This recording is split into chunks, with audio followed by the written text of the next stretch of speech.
മഴതോരും മുമ്പയുടെ ഇന്നത്തെ episode review വിശേഷങ്ങളിലേക്ക് എല്ലാവർക്കും സ്വാഗതം. റിവ്യൂയിലേക്ക് കിടക്കുന്നതിന് മുമ്പായിട്ട് എല്ലാവരും ഒന്ന് വീഡിയോ ലൈക്ക് ചെയ്ത് ഹൈപ്പ് ചെയ്ത് കാണാൻ വേണ്ടി ശ്രമിക്കണേ. കൃഷ്ണമോളെയും കൂട്ടിയിട്ട് ഹോസ്പിറ്റലിലേക്ക് എത്തിയ ബാലേന്ദ്രൻ ആദ്യം തന്നെ പോകുന്നത് ശിവനും അതുപോലെ രാജീവനും താമസിക്കുന്ന ആ മുറിയിലേക്കാണ്. കതക് മുട്ടുന്ന ശബ്ദം കേട്ടിട്ട് തുറന്നു നോക്കുമ്പോൾ ശിവൻ ബാലേന്ദ്രനെ കണ്ട ഉടനെ തന്നെ "ഓ, നീയായിരുന്നോ?" എന്ന് ചോദിക്കുകയാണേ. "അല്ല, നീ എന്താ ഇവിടെ?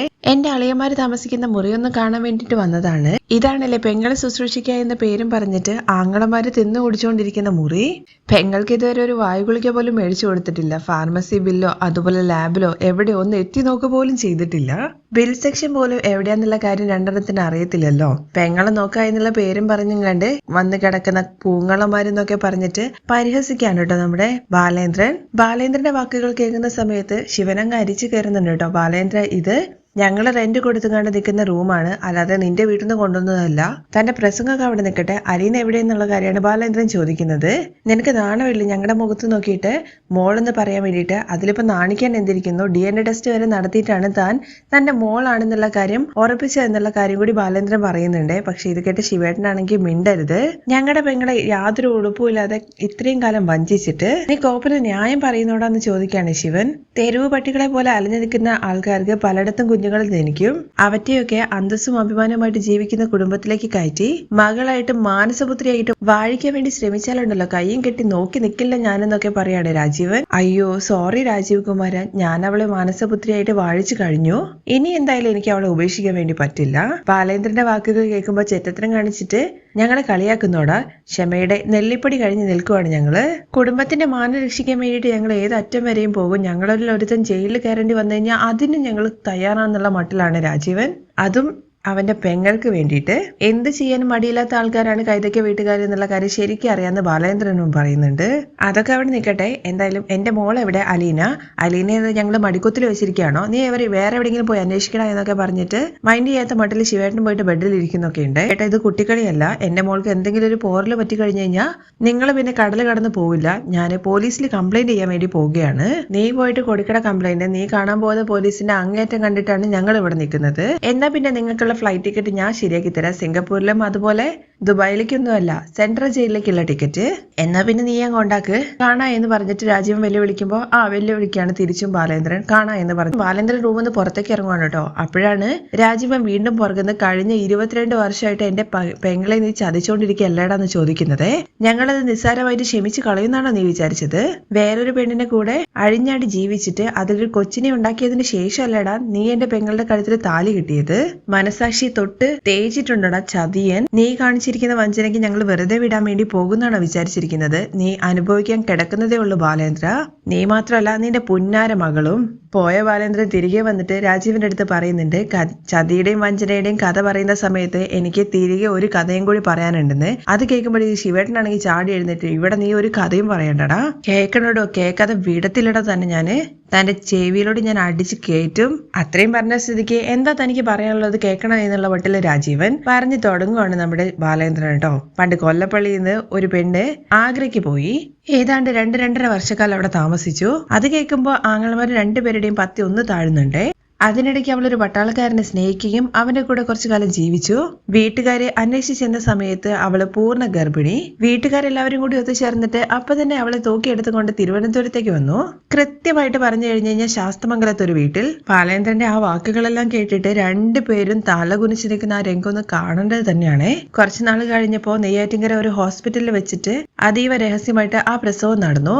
ജനിച്ച കുഞ്ഞിനെ ഏതോ ഒരു അനാഥാലയത്തിൽ കൊണ്ടുപോയിട്ടതിന് ശേഷം അവളെ കൊല്ലപ്പള്ളിയിലേക്ക് തിരിച്ചു കൊണ്ടുവന്നു വീട്ടുകാര്. ഏതാണ്ടും 1 വർഷം കഴിഞ്ഞ് കുടുംബക്കാരും ആങ്ങളമാരും എല്ലാവരും കൂടി ചേർന്നിട്ട് അവളുടെ കല്യാണം അങ്ങ് കെങ്കേമമായിട്ട് നടത്തി. അവസാനമായിട്ട് അവളുടെ പേരറിയണ്ടെന്ന് ചോദിക്കുകയാണ്. എന്നിട്ട് വൈജയന്തി ഇത് പറയുകയും ചെയ്യുന്നുണ്ട് ബാലേന്ദ്രൻ. അത് കേട്ട് ശിവേട്ടനാണെങ്കിൽ തല കുനിച്ച് അങ്ങ് ഇപ്പൊ താഴെ എത്തുന്നുള്ള അവസ്ഥയിലാണ്. രാജീവൻ ആ കേട്ട നടുങ്ങലില് ഒരു ഭയങ്കര ഷോക്കായിട്ട് ഇങ്ങനെ നിൽക്കുവാണ്. അവളുടെ തറവാടോ കൈതക്കൽ മാളിക വീട്, എന്തൊരു അന്തസ്. ഇത്രയും പറഞ്ഞ സ്ഥിതിക്ക് ബാക്കിയും കൂടി പൂർത്തിയാക്കാം. അവളുടെ കഴുത്തിൽ താലി കിട്ടിയ അധഭാഗ്യന്റെ പേര് നെടുമ്പുറയ്ക്കൽ ബാലചന്ദ്രൻ.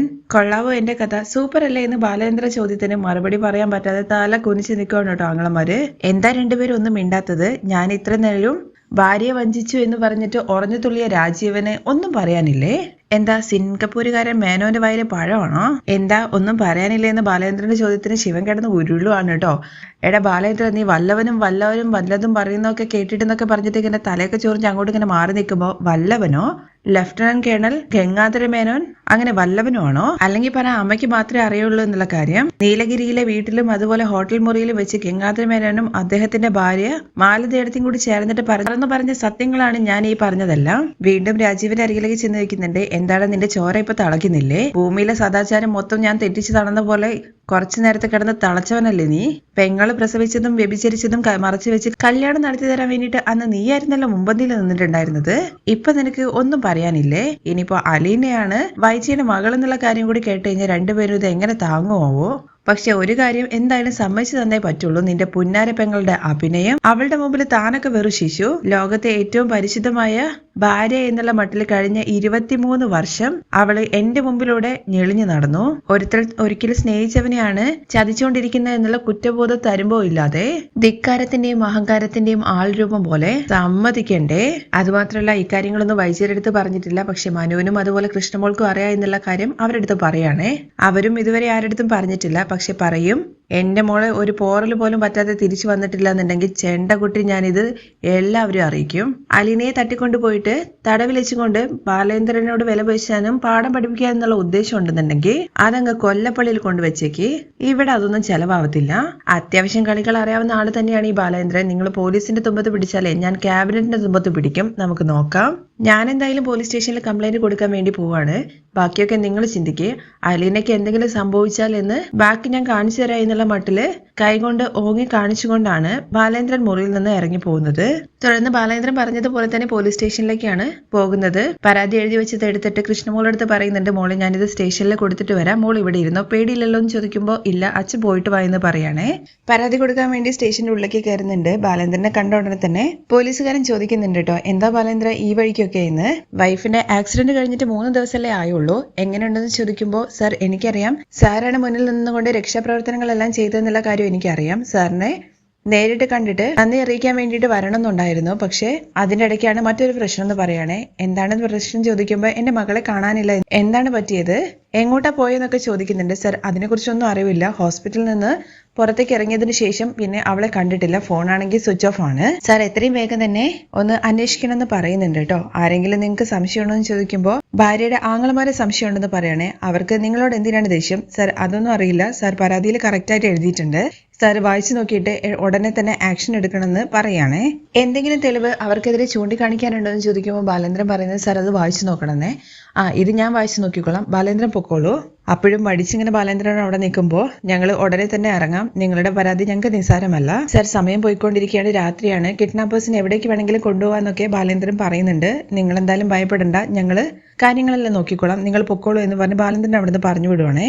പോലീസ് സ്റ്റേഷനിൽ നിന്ന് ഇറങ്ങിയിട്ട് ബാലേന്ദ്രൻ തിരിച്ചു പോകുമ്പോഴേക്കും ഗംഗേട്ടൻ ഇവര് താമസിക്കുന്ന ഹോട്ടൽ മുറിയിൽ എത്തുന്നുണ്ട്. ശിവന സമയത്ത് റൂമിലില്ല കേട്ടോ. രാജീവൻ ഗംഗേട്ടന്റെ അടുത്ത് ഉള്ളിലേക്ക് കയറി വരാൻ വേണ്ടി പറയുന്നുണ്ട്. അതുമാത്രമല്ല ഈ ഹോട്ടലിന്റെ അഡ്രസ് എങ്ങനെ കിട്ടിയെന്ന് ചോദിക്കുമ്പോൾ മനു പറഞ്ഞു തന്നു. ഓ, അപ്പോ അവനാണല്ലേ ഗംഗേട്ടന്റെ ഈ വരവിന്റെ പിന്നില്.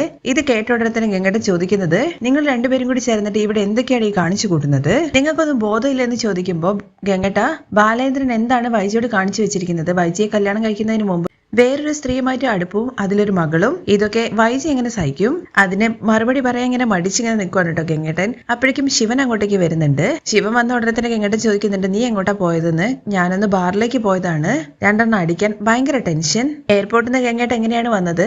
ടാക്സി പിടിച്ചിട്ടാണ്. മാലതേടത്തിയുടെ കാര്യം ചോദിക്കുമ്പോൾ അവള് പൂനെയിലേക്ക് പോയി മകളുടെ അടുത്തേക്ക്. അപ്പോ ഗംഗേട്ടൻ ഒറ്റയ്ക്കാണല്ലേ വന്നത്? എടാ ശിവ, നിനക്കെങ്കിലും വേണ്ട ഒരു സാമാന്യ ബോധം. രാജീവിന്റെ കാര്യം വിട്ടേക്ക്, അവൻ പണ്ടേ ചൂടനാണ്.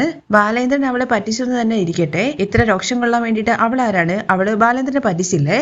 ഒരുത്തന്റെ കൂടെ കുറെ നാള് ജീവിക്കുകയും അതുപോലെ അവന്റെ കൊച്ചിനെ പ്രസവിക്കുകയും ചെയ്തില്ലേ? ഇതൊന്നും നിങ്ങൾക്കറിയാത്ത കഥയൊന്നും അല്ലല്ലോ. എല്ലാം അറിഞ്ഞുകൊണ്ട് നിങ്ങൾ ബാലേന്ദ്രനെ ചോദ്യം ചെയ്യുന്ന നിങ്ങളുടെയൊക്കെ മൊറാലിറ്റി എന്താടാ?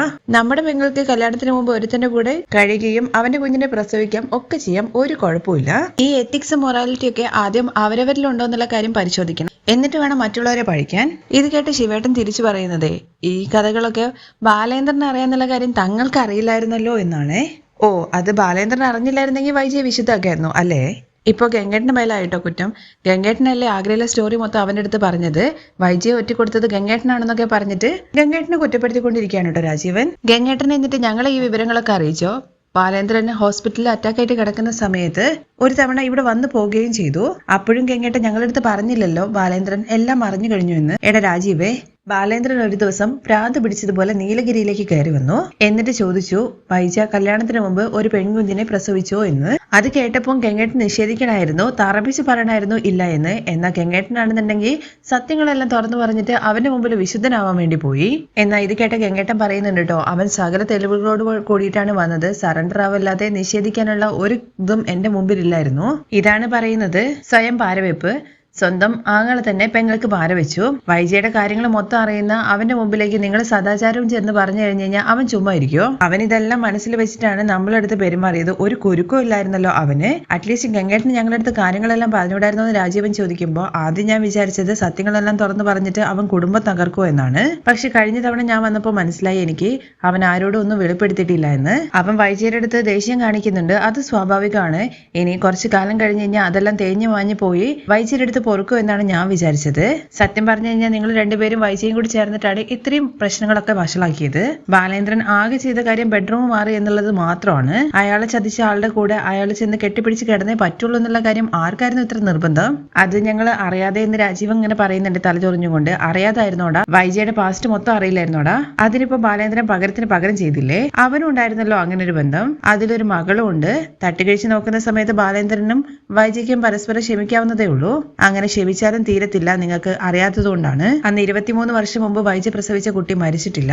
മരിച്ചെന്ന് അച്ഛനും രാമുണ്ണിമാവനും കൂടി ചേർന്നിട്ട് നമ്മളെ വിശ്വസിപ്പിച്ചതാണ്. അത് മരിച്ചു പോയെന്നാണല്ലോ എന്ന് ശിവേട്ടൻ പറയുമ്പോൾ അത് കള്ളായിരുന്നു. അതിനെ കൊണ്ടുപോയിട്ട് ഒരു ഓർഫനേജ് ചേർത്തു. അത് ജീവിച്ചിരിപ്പുണ്ട്.